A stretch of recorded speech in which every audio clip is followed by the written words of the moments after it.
Welcome everyone, it's Wednesday, we are into another reset, another week of 9.1.5. We will eventually have a recap of how the Mythic Plus and the raid progression has been going in this patch, but for the moment we have to continue what we started yesterday, which was analyzing the situation, the potential situation when it comes to the usage of double legendaries for all the specs in the game. That is going to be the most important change coming in 9.2. There is going to be a new raid, there is going to be a new zone, which is going to include an entire new system that is going to absorb several of the systems that for now have been scattered throughout the Shadowlands into one, into the cipher of the old ones. But the more pressing matter for the players is, of course, how exactly the tier set bonuses are going to shape up for your spec, as well as how powerful your double legendary synergy, your double legendary combo is going to be. Yesterday we looked at melee DPS, so today we're going to take a break from doing damage, not entirely, because we're going to be looking at tanks. So doing damage is still going to be a pretty important part of the tank's job, particularly in Mythic Plus, not as much as the DPS, but still, as well as their function in the raid.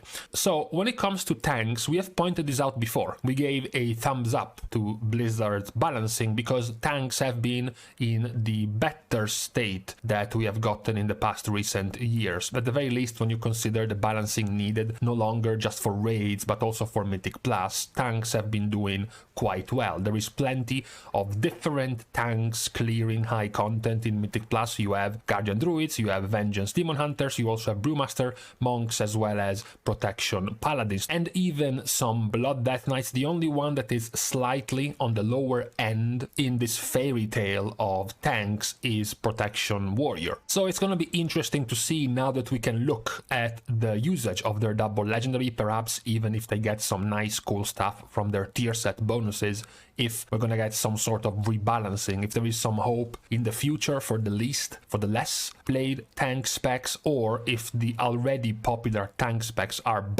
look like they are bound to become even more popular, even more played in 9.2. Just like we did for the melee DPS, we're going to go and start from the bottom, from the specs that look the least impressive when it comes to their synergy with legendaries, and then we're gonna keep rising until we see the better ones. So we have to start at the bottom with Brewmaster Monk today, because Brewmaster Monk has lost a little bit of representation and popularity when it comes to Mythic Plus. They are now, if you look at all the keys, they are actually the least played tank in Mythic Plus.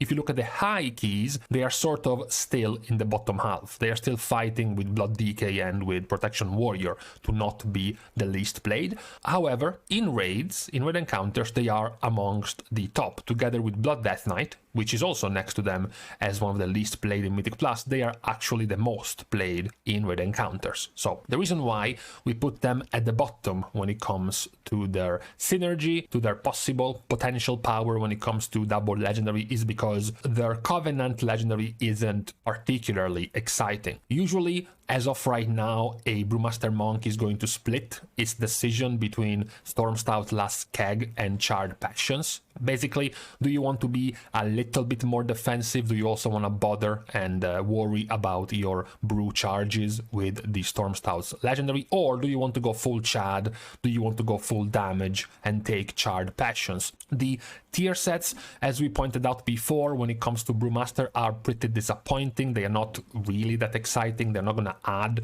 too much power to you. There is going to be more or less a passive 4% less damage taken now tied to your Breath of Fire, but it's not that major. The rest of the tier set bonuses are not that exciting for Brewmaster, which then leaves the only source for power for Brewmaster to have some sort of synergy with their Covenant legendaries. And they don't really have one proper, we can say, because if they stay Necrolord, they can go for Bountiful Brew and have extra resets on their Covenant ability, which is going to be some extra passive background damage, which is okay, particularly in Mythic Plus. Also, it's not that Brewmaster is one of the more damaging, the more heavy DPS type of tanks, so this can also help them a little bit more, but it's not that great.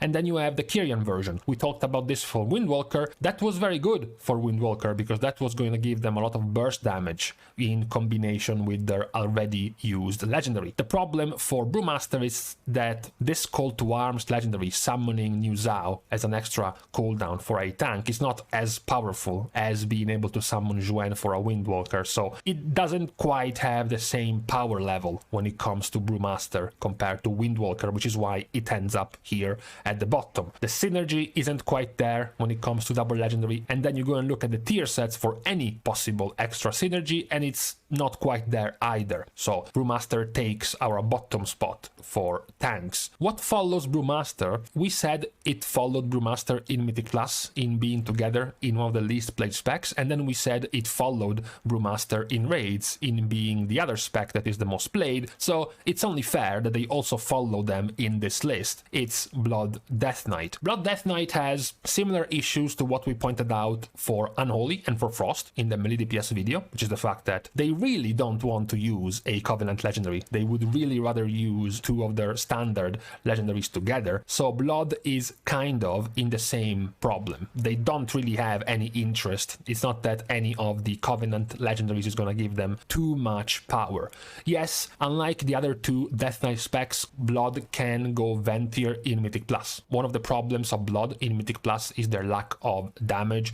Ventier Blood with Swarming Mist can get some extra easy AoE in Mythic Plus pulls, as well as a lot of runic power generation, so it's not bad at all in Mythic Plus. The problem is when you also have to follow that up with a whole legendary, a Covenant legendary, in this case Insatiable Hunger. And this kind of problem is similar to what we mentioned about the tier set bonus of Feral. The fact that at the end of Berserk you would unleash a massive bleed on all enemies is very similar to how Insatiable Hunger works, which is that at the end of Swarming Mist you will have an explosion of the ability soaking up to 25% of the damage dealt turned into healing. The problem is the same in the sense that usually you want to use these abilities like Swarming Mist and like Berserk at the start of your Mythic Plus pool, which means that by the time the ability is going to expire, your pool will have ended. So the explosion of damage in the Feral case, or the explosion of healing in the Blood Death Knight case, is kind of wasted because the pool is over, the pack is dead. So you would have to sort of start tinkering, min-maxing, big-braining the pools where you activate Swarming Mist 5 seconds before you even pull the pack, so that when you are in the middle of the pool, Swarming Mist is going to expire and Insatiable Hunger legendary is going to have its effect properly, but it's, you know, it's very half-assed, it's very convoluted. It's not that much of a simple, easy power-up for Blood Death Knight. Even if this were to work, like in this example, it would still not be that great for Blood Death Knight. There is sort of one tiny solace for Blood, which is the fact that the tier set for Blood does look promising, especially if it works like it looks like it could. The 4-piece set bonus allowing you to auto-cast Hard Strike whenever you parry could be very powerful, provided Hard Strike is still going to work like if you casted it yourself. So if it would still generate resources for you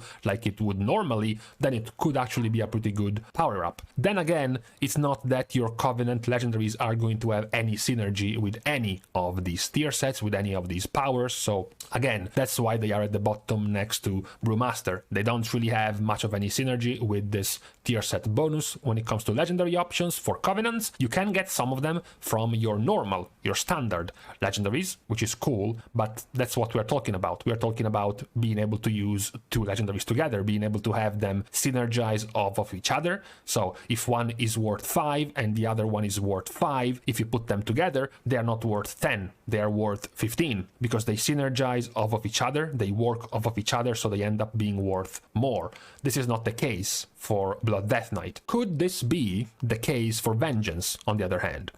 So one of the things for Vengeance is that they have been stuck, maybe stuck is not the word, they have been comfortably chilling as a Kyrian Demon Hunter. That's where they have been. Mostly because they play around their Kyrian ability, Elysian Decree, which turned out to be very powerful in Mythic Plus, particularly back when, you know, the first season of Mythic Plus, at the start of Shadowlands, Vengeance Demon Hunters were all the rage, and Kyrian was working very nicely. They have also been splitting their time between Fiery Soul and Razalik's Defilement. Initially, Fiery Soul was the much simpler and much easier way to play the spec. It was also much more defensive compared to the more offensive style of Razalix Defilement. Now that we are deeper into the tier, now that the spec is scaling higher and higher, more and more Demon Hunters are trying to go for this Razalix build compared to the Fiery Soul one. The Fiery Soul build, the standard build, is still the one that is the more popular, the more broadly used as a Vengeance tank, certainly at the very least in Mythic Plus. So what is the situation for Vengeance? Now that we say they are staying mostly Kyrian, it means very likely that's what they're gonna have to use, the Covenant legendary for Kyrian, which is Blind Faith. And that's kind of the problem.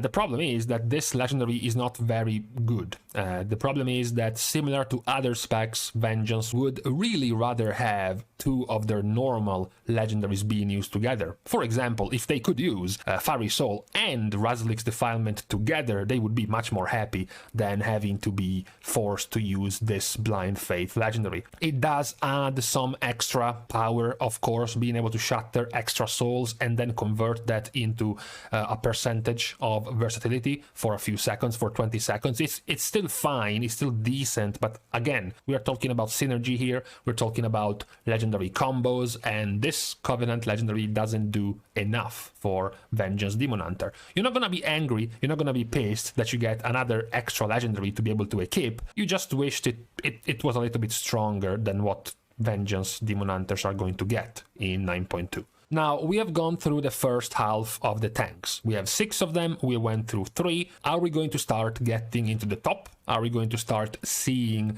the more synergistic legendary combos, the more clear combinations of legendaries that clearly work off of each other?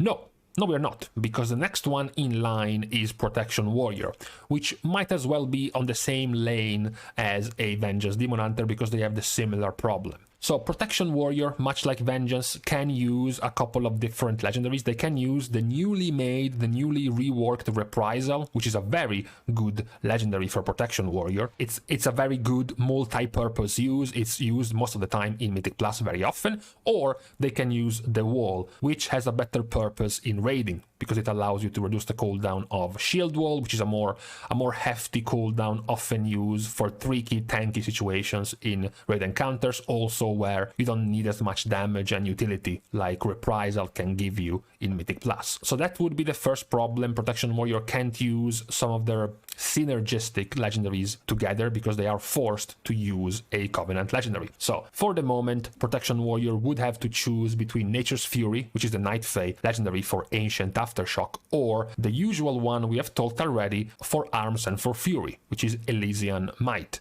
And the effectiveness of these legendaries is even more reduced for a tank, because for a DPS, I mean, it's crit damage, it's extra damage. You extend the duration of Spear of Bastion, is some extra more damage and some extra more time where the enemies are tethered to the spear. So, you know, Mythic Plus, there is some extra utility there. If you look at Knight's Fury, which is the Ancient Aftershock legendary, you know, Ancient Aftershock gives you that mini earthquake effect, so it's okay that you can use it in Mythic Plus, it's particularly good there. And once again, the legendary effect of Nature's Fury is going to extend the duration by 3 seconds and do some extra more damage. Again, when it comes to synergy, when it comes to extra tools that a Protection Warrior can work with when looking at these legendaries, there is not much of anything. Some more extra damage in both of the legendary options, that's it. There is no synergy when it comes to spending rage, to generating rage, or reducing the cooldown of some of your more important abilities. For these Covenant legendaries, there is nothing for the moment. The Warrior tier set of Protection also offers no synergy with any of these legendaries. You have some rage spending synergy centered around your avatar buffs and the empowered options that you have between Thunderclap, Shield Slam, or Ignore Pain when you get to reach 8 stacks of this new mechanic. Again, not really too much synergy with your Covenant legendary, so it's gonna make it hard to find any exciting combinations for a Protection Warrior when it comes to this double legendary feature. After Protection Warrior, we only have 2 tanks left. We start first with Guardian Druid. Now, Guardian Druid does have a lot of synergy they can have with their legendaries. Unfortunately, once again, they are not part of their Covenant options. So they would very likely enjoy using their already popular, super popular Ursoc's Fury Remembered with something else, like for example Natural Order's Will to reduce the cooldown of their bark skin, like for example the Luffa Infused Embrace to be able to give them even more thrash damage and one extra stack of thrash. That would be great if you could use them together, but you can't. You have to choose one of the Covenant legendaries. So considering the vast majority of Guardian Druids are Night Fae, it's likely they will remain Night Fae, which means their default legendary is going to be Celestial Spirits. So for tanks, it's not going to be that bad, actually, to be able to use Convoke the Spirits more often. It's going to give you more options to basically hot yourself, heal yourself quickly on a very short duration. It's not that bad. It's an extra cooldown, defensive cooldown essentially for Guardian Druid. It's gonna hurt the possible off-spec playstyle that you can have as a Guardian Druid. For example, you can play with Heart of the Wild, shift into Feral form and go for a Convoke, full damage Convoke. It's gonna actually work pretty well in raid encounters where you're off-tanking and you're free to do damage. You can also do this in Mythic Plus as well. For example, when bosses have their scripted phases where they are channeling something or they are RPing, you can do that as well. You used to be able to do this. This was a big reason why it could work so well during the first season of Mythic Plus in Shadowlands during Prideful. You could shift with Heart of the Wild in, for example, Balanced Druid form and do tons of damage as a tank to that mob. That's why it works so well. Celestial Spirits is actually kind of nerfing this because it's cutting the duration of Convoke by 50%. So purely from an offensive perspective, it's not really going to help a Guardian Druid. It is going to make it a little bit easier and safer for you as a tank to have that Convoke option more available more often, once a minute. It still doesn't have too much synergy at all with the other legendaries you're going to be using, so it's not that exciting, to be fair, and neither do the tier sets. The tier sets are going to have much more synergy with just one of your legendary, which is the one you are using already. Ursoc's Fury Remembered, being able to spam that trash to benefit from Earth while also being able to get into Incarnation whenever you bark skin. That's very powerful. So we are in a pretty interesting situation where so far we have gone through all of the tank specs, 5 of them out of 6, and none of them have found any particular major synergy with their Covenant. We have found quite a few, 4 to 5 even, of the melee DPS that can have some significant synergy and power improvements with their Covenant legendaries, but so far tanks not really. Some of the Covenant legendaries are decent, are a nice power up, but none of them are particularly synergizing with the rest of their kit. So the last in line, which is also going to be the first in line, is Protection Paladin. Much like the melee DPS, where we put Retribution Paladin at the top of the line, Protection Paladin is there because just like Retribution, they are Kyrian, and just like the Retribution Kyrian, they are going to be using Divine Resonance. And just like Retribution Paladin, Divine Resonance is a very good legendary for Protection Paladins. This is made even better by the fact that Protection Paladin already can use and have been using before going for Divine Resonance another very powerful Mythic Plus legendary, which is Bulwark of Righteous Fury. And when they move over to raid encounters, they can use the Mad Paragon to extend their wings duration and their damage uptake as well as their defensiveness. So it's very nice that they can now juggle them together while using the Kyrian legendary Divine Resonance for their Divine Toll empowerment. This is already a legendary that has a default passive background synergy with the spec, because Divine Resonance is going to continue casting Judgments. Judgment is part of your kit. Judgment buffs you, makes you take less damage by itself, plus gives you holy power to make you take even less damage or heal yourself from the damage you're taking, and it's part of your kit as a whole. When you go back and look at, for example, a Protection Warrior Kyrian legendary whose sole purpose is giving you 25% more crit damage, it's of course much better. It's much more synergistic and much more complementary with the rest of your build as a protection paladin. It might also have, not guaranteed, but there's a good chance that it might even open up different avenues for you to play. For example, the currently never used Magistrate's Judgment as a legendary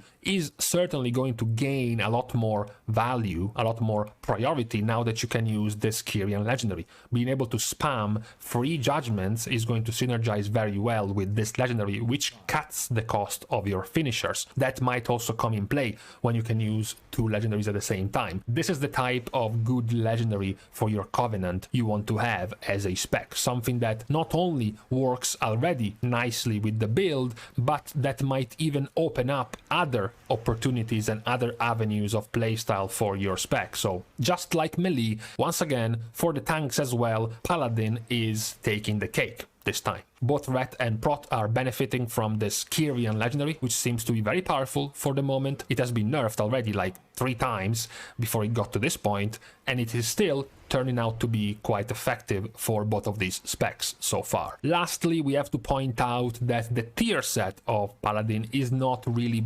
synergizing with anything you're going to be using as a legendary. Yes, it's pretty nice to have 12% increased block as a Paladin, particularly Mythic Plus, where you get tons of hits coming your way. That's pretty nice for Mythic Plus. Smoothness of damage intake of a Prot Paladin, which is always very spiky, so this 2-piece set bonus is going to be very solid. And the 4-piece is also going to add extra synergy with your Judgment casting, giving even more value perhaps to the Magistrate's Judgment legendary. But when it comes to the ones we have talked about, Divine Resonance and Bulwark of Righteous Fury or the Mad Paragon, this is not really synergizing too well. So the tier set for now doesn't have too much to do with the legendary options of Paladin. So now we have done the tanks as well. Once again, we see, unfortunately, DK at the bottom, just like Unholy and just like Frost were. We also see Brewmaster being a little bit more disappointing than Windwalker is, as well as Vengeance being a little bit more disappointing than Havoc is. Protection is sort of in the middle,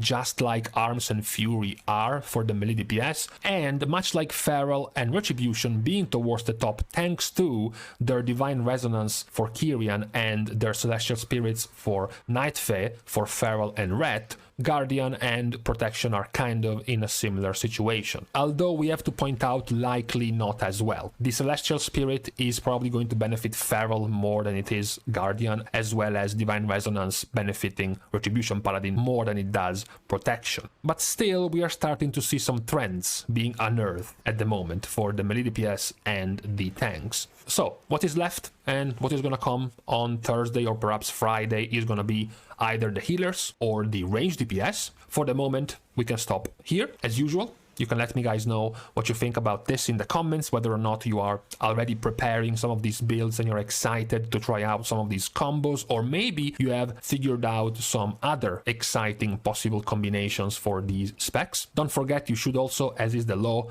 in this country, like the video as well as subscribing to the channel, but this time around only if you have played a tank in the last 50 days. See you guys soon, and in the meantime, well, it's currently 8:11 p.m, so it's time to go cooking. I was thinking about carbonara for tonight. I don't know about you. And of course, no, you don't put cream in a carbonara, just to be clear.